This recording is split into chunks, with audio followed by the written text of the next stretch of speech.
Hey everybody, what's going on? This is Sheer Badness. Today I'm doing a video blog on low budget acoustical solutions, getting the best possible sound while spending the least amount of money. Now, everything that I'm going to suggest today, it's actually things that I have experience using, and I'm going to break this down into 5 segments. The first one will actually be dedicated to those of you that don't have any money to spend on acoustical solutions, and from there, we'll move up to who has up to $100 to spend. Then we'll move up to $200 and $300, and we'll wrap it up with those of you that have a whopping $400 budget to spend on soundproofing. Okay, so you don't have any money to spend on soundproofing. It's not the end of the world. You've watched an endless amount of YouTube videos with people recording right in their bedroom, their kitchen, their living room, wherever have you, and a lot of them are actually able to churn out relatively decent audio. So the suggestions that I have for you are as follows. The first thing you would want to do is conduct a test in your house. What you do is actually just get a script. You can use a newspaper article or anything, just a few lines to read. What I'd like for you to do is what I refer to as a dry read. You're going to indicate where you are in your household, and then you're going to read a passage. And then what that'll allow you to do is, after you've, of course, repeated that at a couple of different points in your house, you could do comparative listening in headphones, and that'll help you determine where the optimal location is in your house for you to do your recording. Another thing that you want to do is make sure that you're using the adequate microphone for your application. A couple of microphones that I suggest are the Audio-Technica 2020, Audio-Technica 3035, the AKG Precision 200, any of the lower end MXL microphones, and also the Samson USB CO1U.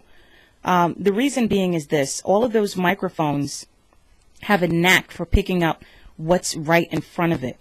You don't want to go out and buy a higher end microphone only to not have any money remaining for soundproofing and still sound like crap anyway.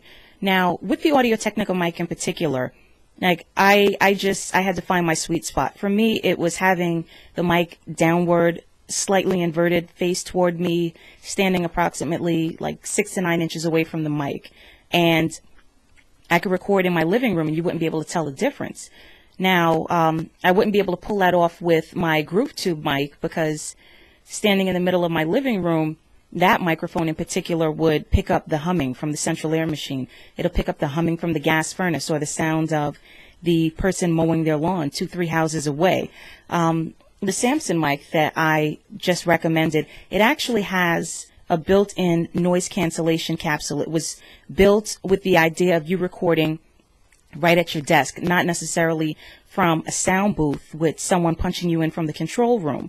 So you want to definitely make sure that you're doing adequate microphone research and that you're using a good microphone for your application, one that has a knack for picking up what's right in front of it. For those of you with only $100 to spend toward a soundproofing solution, what I would recommend is the Auralex X-pander.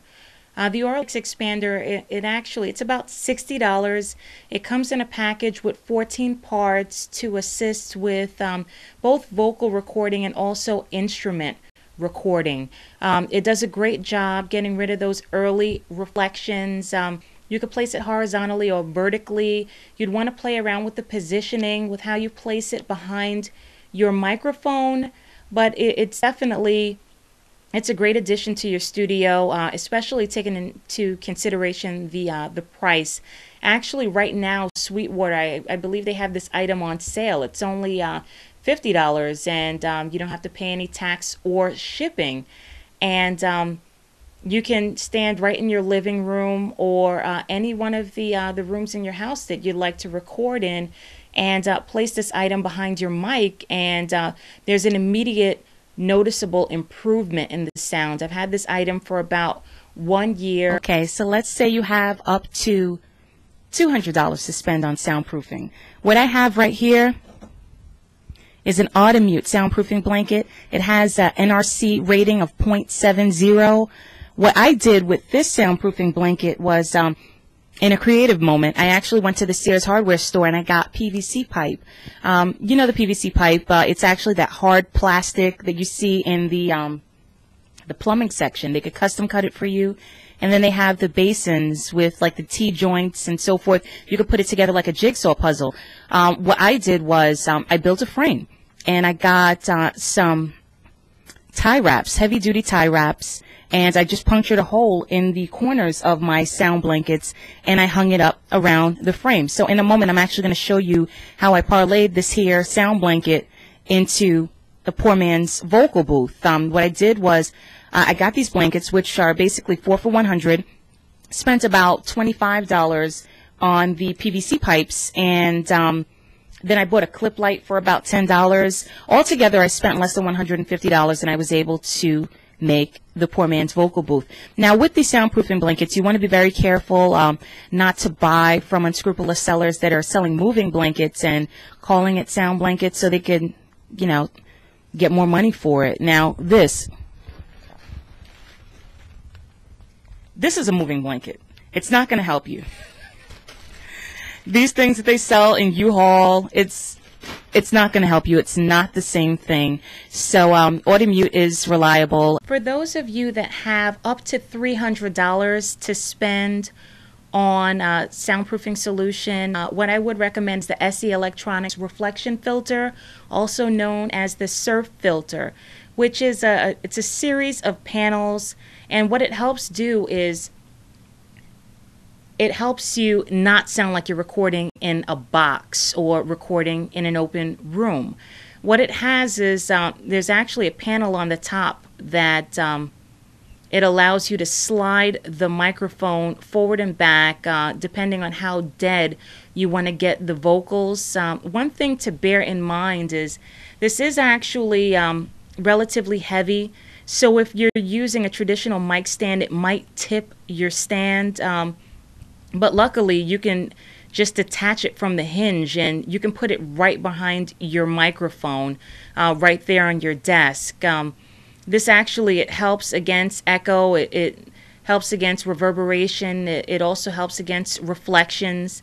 And one thing to note, and this also applies to the Auralex X-pander, and mind you, this panel that you're looking at right now is part of the Auralex X-pander package, but it doesn't help you against external noise. So if you have a computer that generates a lot of noise or an external hard drive that generates a lot of noise, you want to make sure that you'd get this as far away from it as possible, because it's not going to provide much protection against that. But I mean, it's very affordable, it is reliable, it does work. If you record vocals, if you're a voiceover artist or a singer that sings to backing tracks, or a rapper, it's definitely worth the money. Okay, if you have up to $400 to spend and hopefully some closet space to spare in your house, you can conceivably put together a vocal booth. Sliding doors, accordion doors, they sell these at Home Depot, Lowe's. They range between $80 and $120. The carpeting that I actually used inside of the booth, it's actually only about $10 for these commercial carpet adhesive cubes. The panels, the acoustic panels, these are ATS acoustic panels. They sell 2 for $50. It has an NRC rating of 0.95. Audimute, they also have the acoustic panels. The ones from Audimute have an NRC rating of 1.15.